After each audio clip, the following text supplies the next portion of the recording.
त्या उत्सवाचे 10 दिवस वाजवतात आणि शेवटचे 2 दिवस तर 24 तास जवळजवळ वाजवतात. तर यामुळे इथून पुढे उत्सव साजरा करायचा असेल तर पूर्णपणे लाऊडस्पीकर मुक्त स्वरूपात साजरा करावा. शनिवार नारायण या ठिकाणी होणारा ढोल ताशाचा त्रास आणि स्पीकर ह्याच्यावर बोलायला लागले. पण आमची भूमिका होती की त्यांना बोलून दिलं गेलं पाहिजे. आता त्यांनी त्या बापटग्रस्तांनी सांगितलं की ढोल ताशाचा पण आम्हाला त्रास होतो. ढोल ताशाची परवानगी कोण देतं? पोलीस देतात. तुम्हाला फक्त दहीहंडी गणेश उत्सव असेल तरच हा नियम येतो. मग पोलीस यामध्ये दुजाभाव का करतात? माझ्या गणेश मंडळाच्या कार्यकर्त्याला त्रास देऊ नका. पुणे महानगरपालिकेच्या स्वागत कक्षावर तो भोंगे असतात. त्यावेळेस काय करता तुम्ही? दहीहंडी गणेश उत्सव आलं की नाही, मला हा वेगळा हद्द, माझी ही हद्द, माझ्या हद्दीत हे चालणार नाही. आपण कुठं राहतो नक्की? भारतात राहतो का पाकिस्तानमध्ये राहतो? ठीक आहे, गणेश उत्सव आहे ना, हाऊस आहे प्रत्येक मंडळाला आहे, पण काही मंडळांना सूट आणि काही मंडळांना काठी.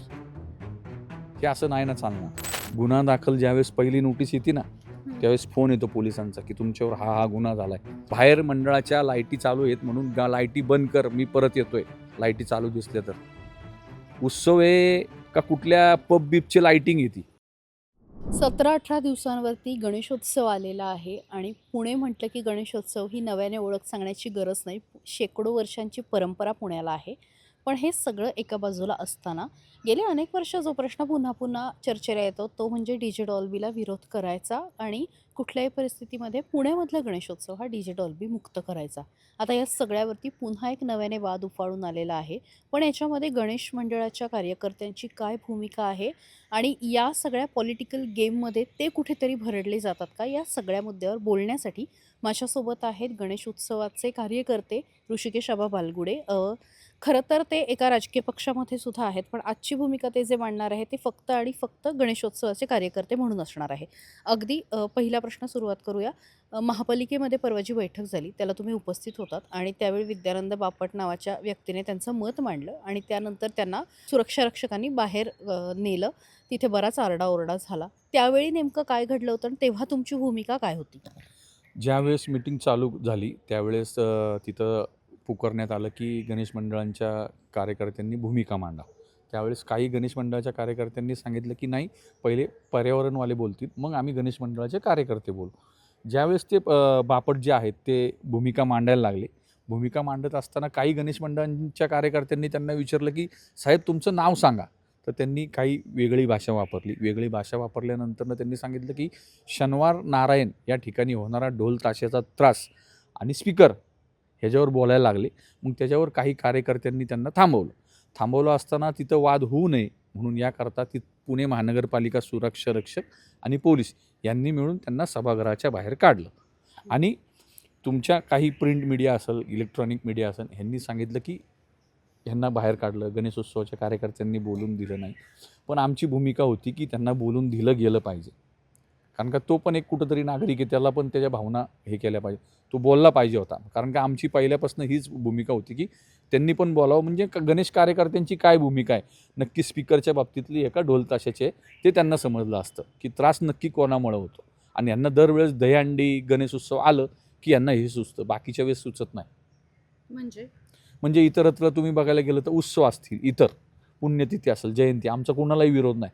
पण त्या ज्या भिंती उभ्या राहतात, त्या ज्या भिंती, त्याला त्यांचा विरोध होता, त्याचा त्रास होत होता. इतरत्र पण नागरिकांना त्रास होतो. आत्ता गेल्या वर्षीच एका जयंतीच्या निमित्त सदाशिव पेठेमध्ये एक महिला पोलीस कर्मचारी चक्कर येऊन पडली. त्यावेळेस पोलिसांनी का बरं तिथं कारवाई केली नाही? त्यांना त्यावेळेस तिथं स्पीकर दिसले नाही. फक्त काय झालं की गणेश उत्सव मंडळाचा कार्यकर्ता, दहीहंडी मंडळाचा कार्यकर्ता ह्यांच्यावर स्पीकरच्या बाबतीतला गुन्हा दाखल होतो. आता त्यांनी त्या बापटग्रस्तांनी सांगितलं की ढोल ताशाचा पण आम्हाला त्रास होतो. ढोल ताशाची परवानगी कोण देतं? पोलीस देतात प्रॅक्टिससाठी. ज्यावेळेस प्रॅक्टिससाठी देतात, तुमचा काय संबंध आहे त्याच्याशी? आमचं समजा गणेश उत्सवाला भरडलं जातं ना, त्यात 200-250 ढोल तिथं ज्यावेळेस प्रॅक्टिस होतात त्यांची तक्रार आहे शनिवार नारायणची, इतरत्रची पण असं त्यांचं म्हणणं आहे की हे महिना 2-2 महिने आधी तक्रार करतात. बरं ठीक आहे, आम्ही म्हणतच नाही आमकी त्याचा त्रास होतो, पण ते जे डेसिबल आहे ते डेसिबल तुम्ही स्पीकरच्या बाबतीत पण मोजताय, पण ढोल ताशाच्या बाबतीत पण मोजत नाही. मग ढोल ताशाचं स्पीकर पण मोजलं पाहिजे ना. हे आमच्या सगळ्या गणेश मंडळांच्या बाबतीतली आपण भूमिका एक आहे. एक थोडासा मुद्दा घेऊ. पहिला प्रश्न आहे तो डीजे आणि डॉल्बीचा. विशेषतः डॉल्बीचा जो आवाज असतो, ज्या भिंतींवरती भिंती असतात, अक्षरशः कंठाळ्या बसतात. तुम्हीही अनेक वर्ष म्हणजे मिरवणुकीमध्ये असता.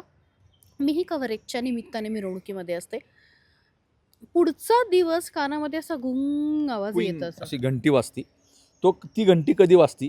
ज्या वेळेस स्पीकर जो आहे तो प्लाझ्मा जो स्पीकर सगळीकडे आता बघतो आपण प्रेशर, प्लाझ्माचा प्रेशर म्हणजे आपण बघतो ते कुठंतरी हॉर्नचा आवाज, कुठंतरी साऊंडचा, घंटीचा आवाज, सायरनचा आवाज असं ते देतात त्याच्यामध्ये जर तुम्ही प्रेशर बघायला गेले त्या प्लाझ्माचे खोलल्यावर किती कर्कश आवाजात ते स्पीकर त्यामध्ये असतात की जेणेकरून हा त्रास होतो.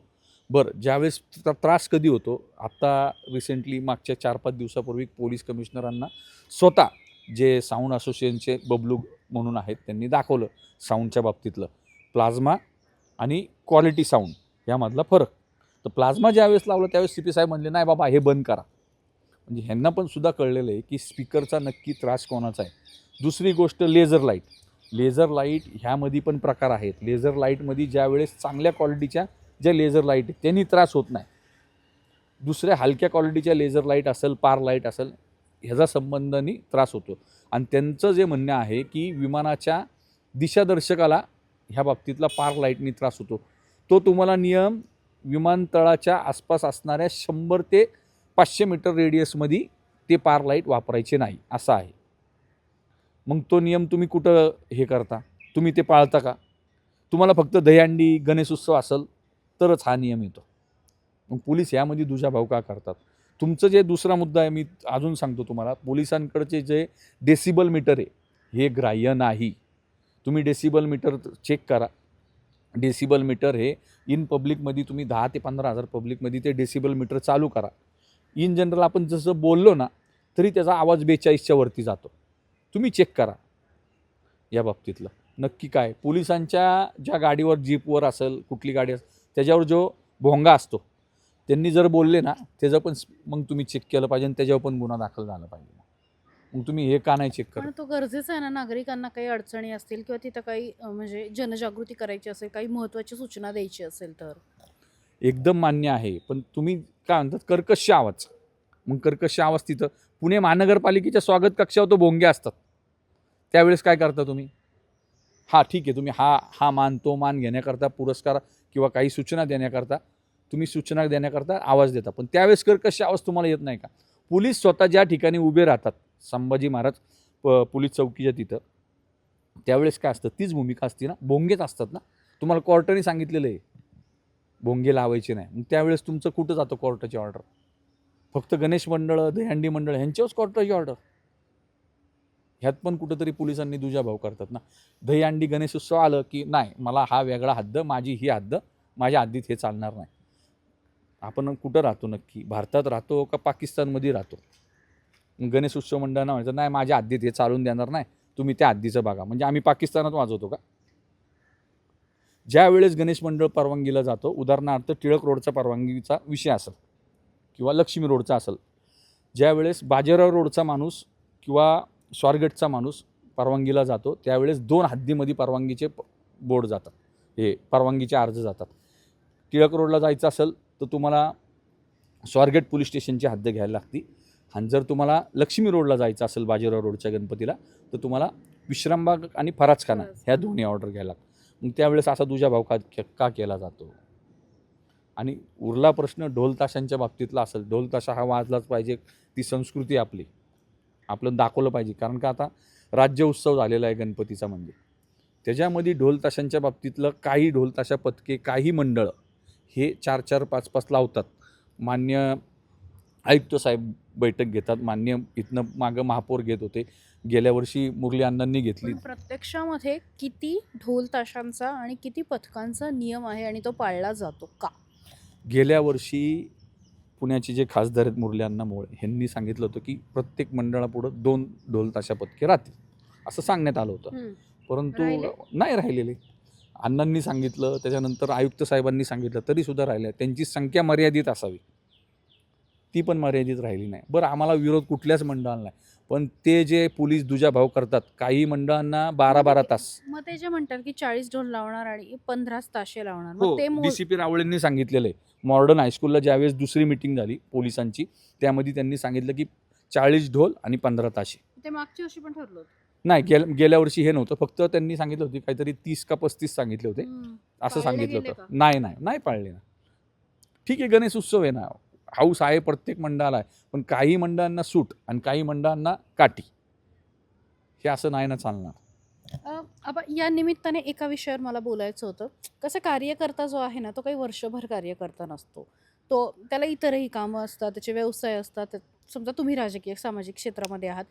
काही जण नोकरी करत असतील, काहींचे व्यवसाय असतील. जेव्हा गुन्हा दाखल होतो, तेव्हा काय त्रास होतो? गुन्हा दाखल ज्यावेळेस पहिली नोटीस येते ना, त्यावेळेस फोन येतो पोलिसांचा की तुमच्यावर हा गुन्हा झालाय. मग तो कार्यकर्ता जरा डिस्टर्ब होतो की आपल्यावर कुठला गुन्हा झाला. मग त्यावेळेस पोलीस स्टेशनला बोलवतात, त्याला सांगतात हा गुन्हा झाला, हे त्या बिचाराला काय माहीत नसतं, का तर फक्त त्याचं नाव नोंदवण्यात आलेलं असतं.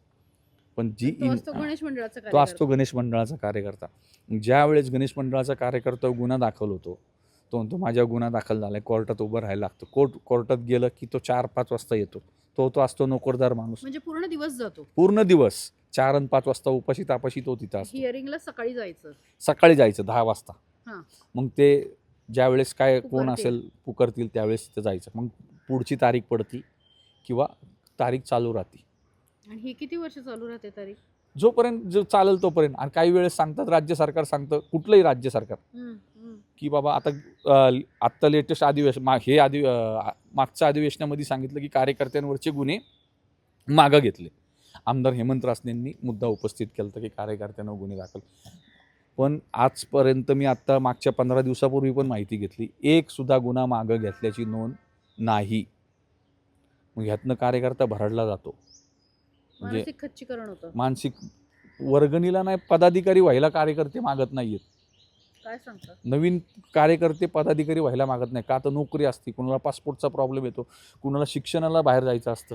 त्यातनं राज्योत्सव झाला, पण तो राज्योत्सवामध्ये पण नियम व अटी करायला लागलेत. आणि कुठं ना कुठं काहीतरी जाचं काठी आणून हा नाही तो नाही करून हे संपवायचं काही जण बघतात. पण मग म्हणजे परत एकदा की अशा पद्धतीचे ज्याच्यावरती गुन्हे दाखल झालेले आहेत काही ना काही कारणाने, तर त्या लोकांना अशा पद्धतीच्या त्रासाला सामोरं जावं लागतं. भरपूर सामोरं जावं लागतं. म्हणजे त्यामध्ये आता मी स्वतः हँडल केलेले आहेत युवक युवतींना, त्यांच्यावर गुन्हे दाखल झालेले आहेत. मग यामध्ये कुठंतरी आपण बघतो गणेश मंडळांच्या बाबतीतल्या केसेस ज्या आहेत, ते प्रताप परदेशी आहेत ॲडव्होकेट, ते स्वतः हँडल करतात, ते स्वतः थांबतात केसला. त्याच्यानंतर अजून काही आमचे युवा वकील आहेत, ते पण हे बघतात. ते पण असं पद्धतीतले गणेश मंडळांवरचे कार्यकर्त्यांवरचे गुन्हे मागं घेण्याबाबतीत सतत पाठपुरावा करतात. अनिश असेल, आमचा मनीष असेल, हे कार्यकर्तेसुद्धा मंडळाच्या कार्यकर्त्यांकरता कुठं ना कुठं कोर्टात असेल काय असेल. पण ज्यावेळेस सामान्य नागरिक कार्यकर्त्यांची पण भूमिका ऐका ना तुम्ही, की काय त्रास होतो काय नाही. आता जर पोलीस आयुक्त म्हणत असतील, महापालिका आयुक्त म्हणत असतील की आम्ही कोर्टाच्या नियमावर बोट ठेवतो, मग मंडप, तुम्हाला तर कोर्टाने सांगितलं आहे मंडपावर बोट ठेवतात. ते मंडपाला परवानगी द्यायची नाही, जाहिरात धोरणाला परवानगी द्यायची नाही. की त्याच्यावर आजकाल आपण बघतो वर्गणीला मागायला फार कमी कार्यकर्ते असतात, की आज जाहिरातीवर मंडळ कुठंतरी चाललेलं आहे. 2018-19ला विशाल धनवडे आणि तत्कालीन नगरसेवक हेमंत रासने यांनी एक ठराव दिला की जाहिरातीचे शुल्क हे माफ करावे. तो ठराव मान्य झाला. मान्य झाल्यावर नंतरनं त्याची अंमलबजावणी का झाली नाही? 2023-24 या दरम्यान मंडळांना लाखो रुपयाचे पैसे, लाखो हजार रुपयाच्या दंड भरण्याच्या नोटिसा ह्या पुणे महानगरपालिकेकडनं देण्यात आल्या. म्हणजे ह्याच्यात नक्की काय प्रशासन डोळेझाकपणा करतं आहे ना. तुमच्याकडंच तो कागद आहे शासनाच्या मार्फतलं. आणि राज्याचे माजी मुख्यमंत्री आत्ताचे उपमुख्यमंत्री एकनाथ शिंदे यांनी 2022ला सांगितलं होतं पुण्यामध्ये कमिशनर ऑफिसला मिटिंग घेऊन, की 2022ला डिक्लेअर केलं होतं त्यांनी, सन्माननीय राजेश देशमुख साहेब त्यावेळेस कलेक्टर होते, की हा परवानग्या ज्या आहेत ह्या 5 वर्षाकरता लागू आहेत. हे कागद आहेत. मी काय माझं मोगम बोलत नाही. मी त्या दिवशी सभेत पण दाखवले. 2027पर्यंत ह्या परवानग्या आहेत. मग राहून गणेश मंडळांना कुठल्या ना कुठल्या कारणाने सारखं बोलवायला लागतं पोलिसांना, महानगरपालिकेला. हे का दिसत नाही बरं? म्हणजे निवडणूक आली की काहीतरी गाजर दाखवायचं, कार्यकर्त्यांना दाखवायचं की हिंदूंचा सण आहे हे, पण गुन्हे दाखल होतात, कार्यकर्त्यांना कुठंतरी घुसमट होते. मी एक कार्यकर्ता म्हणून बोलतो, राजकीय पक्ष म्हणून नाही. ह्यामध्ये कुठंतरी दुजाभाव करतात ना ते. पण दरवेळेस म्हणतात की म्हणजे विशेषतः आता बघा, आपण राजकारण नाही बोलत आहे, पण जे सत्तेमध्ये आहेत त्यांच्याबद्दल आपण बोललं पाहिजे. त्यांनी सातत्याने सांगितलं की आम्ही निर्बंधमुक्त गणेशोत्सव करू. आता मला सांगा, हा निर्बंधमुक्त होतोय का? निर्बंधमुक्त होतच नाही. बंधनं आली ना. तुम्ही कोर्टवर बोर्ड दाखवताय की आम्हाला कोर्टाने सांगितले. मग कोर्ट तुम्हाला फक्त दहीहंडी आणि गणेश उत्सवाच्या वेळेसच आहे का? नवरात्र उत्सवाच्या वेळेसच आहे का? बाकीचे पण सण उत्सव आहे ना. म्हणजे काहीतरी कुठंतरी घुसमाट काढायचं आणि त्याला हे आड करायचं. मागच्या वेळेसचा किस्सा सांगतो. एका मंडळामध्ये एक वरिष्ठ अधिकारी आला आणि रात्री 1:30 वाजता बाहेर मंडळाच्या लाईटी चालू आहेत म्हणून लाईटी बंद कर, मी परत येतोय, लाईटी चालू दिसल्या तर. उत्सव आहे का कुठल्या पब बीपची लाईटिंग येते, हे वरिष्ठ अधिकाऱ्यांनी, त्याची शूटिंग पण आहे. मला काय दाखवायचं नाही, मला वाद घालायचा नाही. पोलीस येतात, 2 वर्ष 3 वर्ष पुण्यात नोकरी करतात आणि जातात. पण ज्यावेळेस तिथला एखादा कोण नागरिक असतो त्याला वेगळा गैरसमज होतो ना या लाईटी. बाकीच्या मंडळांच्या बाबतीत पण तुम्ही तसं काय केलं पाहिजे ना. आणि विशेष तुम्ही एक जर खाली बघायला गेलो आपण तर शहराच्या मध्यवर्ती भागात काही ठिकाणी पोलीस नागरिकांना चालायला, सरळ जायला नो एंट्री करतात, इकडनं वळा म्हणून. दरवेळेस आम्ही गणेश मंडळांच्या कार्यकर्त्यांमध्ये सांगतो, मिटिंगमध्ये सांगतो की नागरिकांना तुम्ही वेटीस धरू नका, नो एंट्री कुठं करू नका. पण तिथं कोणतरी बाहेरचे पोलीस अधिकारी येतात आणि त्यांना ते माहीत नसतं काय, त्याच्यामुळं हा प्रॉब्लेम येतो. बरं, आता हा झाला तुमचा कार्यकर्ता म्हणून भूमिका. आपण थोडंसं बघितलं असेल तर DJ किंवा डॉल्बीचा जो मुद्दा आहे तो सगळ्यात महत्त्वाचा आहे आणि यावर्षी पण ऑनलाईन पिटिशन झालेली आहे. तुम्हालाही माहिती आहे की दरवर्षी पर्यावरणवादी म्हणतात की वयस्कर लोकं असतील, लहान मुलं असतील, म्हणजे कोणाला शारीरिक त्रास नाही झाला पाहिजे आणि कोणाचा जीव नाही गेला पाहिजे. आपण बघितलं की मागे एका ह्याच्यामध्ये एक महिला चक्कर येऊन पडली आणि एक मला वाटतं एक्सपायर पण झालेल्या होत्या. दुर्दैवी या सगळ्या घटना आहेत. तर हे सगळं टाळण्यासाठी आपण काय करू शकतो? कार्यकर्ता म्हणून तुमच्याकडे काय त्याच्यावरती उपाय आहे? कार्यकर्ता म्हणून आम्ही पहिली ही काळजी घेतो की कुठंही गर्दी झाली नाही पाहिजे. गर्दी जरी झाली पण तर टाळणार कशी? लाखो लोक सांग, येतात. लाखो लोक येतात. तुम्ही ती बघत तुम्ही पण बघता, लाखो लोक येतात. हां. पण ती काही प्रमाणात गर्दी कुठं असती तर आपण बघायला गेलो तर अलका चौकात असते. अलका चौकात कधी असती की ती बाबा आपला दगडूशेठ बाप्पा असेल, मानाचे पास असतील, ते बघायला काहीतरी, ती मानाचे पास विसर्जन झाले असते की गर्दी बघायला असते. त्यावेळेस स्पीकर जे चालू असतात, काही स्पीकर चालू असतात किंवा नसतात, त्यांच्या नसतात गर्दी. त्या गर्दीत ढकलाढकली होती, तिथं हे होते. आणि तुम्ही जे 10 दिवसातलं म्हणता ना, 10 दिवसातला उत्सव आता राहिलेला नाही. हा उत्सव 3 ते 5 दिवसावर आला आहे. पहिले 3 दिवस तुम्ही माहिती आहे 10ला बंद होतं, म्हणजे पब्लिक कुठंतरी कामावर नाही येणार, बाहेर पाडणार, तोपर्यंत देखावे बंद होतात. नंतर 3 दिवस गौरीच जातात. 3 दिवस गौरी. आणि ज्यावेळेस पब्लिक बाहेर पडतं त्यावेळेस 2च दिवस मिळतात 12 वाजेपर्यंत. 1 दिवस मिळतो कुठं गौरी उठल्यानंतरचा, आणि त्याच्या दुसऱ्या दिवशी तर गणपतीचं विसर्जनाचं. यंदाच्या वर्षी 12 दिवस आहेत. आता राज्य सरकारला आम्ही विनंती पण केली आहे गणेश मंडळांनी की शेवटचे जे 3 दिवस आहे ते आम्हाला वाढून द्या 12पर्यंतची, की गणेशोत्सवाचे 12पर्यंतची परवानगी ती द्या म्हणून. लागोपाठ उत्सव राहिला 12पर्यंत, कुठंतरी पब्लिकला. परत एकदा मी त्याच मुद्द्यावर येते. DJ डॉल्बीच्या प्लाझ्माला तुमचाही विरोध आहे, बरोबर? आमचा प्लाझ्माला विरोध आहे, राहील इथनं पुढं कायम. डॉल्बीला डॉल्बीमध्ये पण प्रकार आहेत मॅडम, डॉल्बीमध्ये पण प्रकार आहेत. चांगल्या प्रकारची जी सिस्टीम आहे, जे कमिशनर साहेबांना मी आत्ता मागाशी पण सांगितलं, जी कमिशनर साहेबांना दाखवली.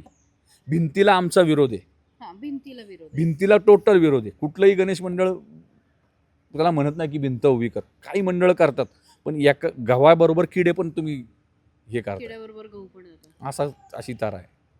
पण तुम्ही काही मंडळांवर विनाकारण गुन्हे दाखल करताय ना, आणि काही मंडळांना सूट देत आहे, त्या बाबतीत काय आहे? आणि लेझर लाईटला आमचा पूर्ण विरोध आहे.